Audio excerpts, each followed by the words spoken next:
My name is Kirsty McGregor. I'm the founder and the chairman of the Corporate Finance Network, and we're a national network of SME corporate finance advisors.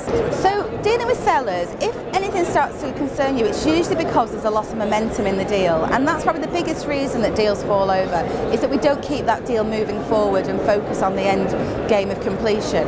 So things that would worry me is quite often vendors aren't ready to sell, especially if they're not on the market and you've approached them directly. They're not in a psychological place where they're ready to start becoming business owners. So if you get signs that that's the case, you need to think about how are you going to make it an easy transition for them from entrepreneurship to retirement. Are you going to offer them a handover period? Could you offer them some perks, like keeping their company car or keeping some sort of role like chairman or something that still gives them that status? So if you get signs that the vendor's not sure if he wants to sell or not, then think about that, because it might not just be a financial decision, it's often very emotional for them as well.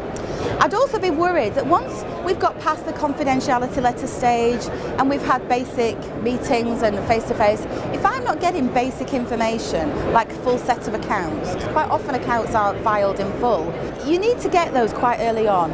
If you're not getting that information, then I'd be worried that he really isn't ready to sell. So I wouldn't expect to see things like, sales lists and terms of trade and price lists until much, much further on in the process. But basic financial data, that I would expect to see that. So if he's not giving you that, be worried.